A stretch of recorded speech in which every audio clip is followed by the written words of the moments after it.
Seorang warga Iwayan Ariana meninggal dunia di Gunung Abang, Kintamani, Bangli, Minggu 9 April sore. Warga desa Pecatu, Kecamatan Kuta Selatan, Badung itu sebenarnya dalam perjalanan pulang setelah sembahyang di Pura Puncak Tuluk Biu Abang. Informasi yang dirangkum Bali Express, pemuda berusia 40 tahun ini nangkil ke pura tersebut bersama sekitar 43 orang. Mereka mendaki pada Minggu sekitar pukul 9.30. Setelah selesai sembahyang, semuanya turun sekitar pukul 15.30. Ariana bersama 4 orang lainnya merupakan rombongan terakhir balik dari pura.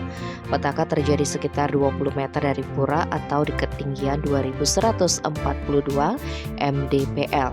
Salah seorang saksi, Iwayan Kudir, yang ikut dalam rombongan terakhir, melihat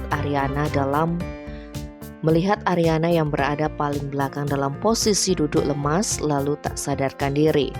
Sempat diupayakan pertolongan, namun setelah dicek nadinya ternyata sudah tidak berdenyut. Dalam kondisi seperti itu, rombongan terakhir tersebut memberitahu rombongan yang sudah mendahului turun melalui handy-talkie untuk mencari bantuan. Sekitar pukul 17 WITA, warga sekitar 20 orang dipimpin Bendesa Adat Buahan, Imadi Antara bersama tim medis dari Dinas Kesehatan Kabupaten Bangli naik ke lokasi korban meninggal. Jalur menuju Pura Tuluk Biu Abang memiliki jalur menanjak serta sulit dan juga jauh, sehingga korban kelelahan dan diduga mengalami serangan jantung, ungkap Kapolsek Kintamani Kompol Ruli Agus Santoso Senin 10 April. Hujan dan kondisi medan yang sulit membuat tim tersebut harus kembali ke titik kumpul pendakian. Mereka tidak bisa langsung membawa korban turun gunung.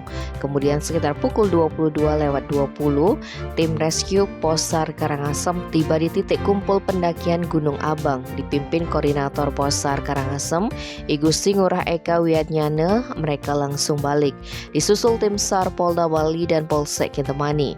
Senin pukul 13.30, jenazah sampai di starting point parkir pendakian Gunung Abang.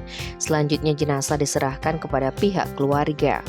Koordinator Posar Karangasem I Gusti Ngurah Eka Wiatnyana menyatakan bahwa tim SAR gabungan menemukan target pada Senin sekitar pukul 1.30. Saat evakuasi berlangsung, kondisi cuaca hujan deras dan angin kencang. Tim Bali Express melaporkan.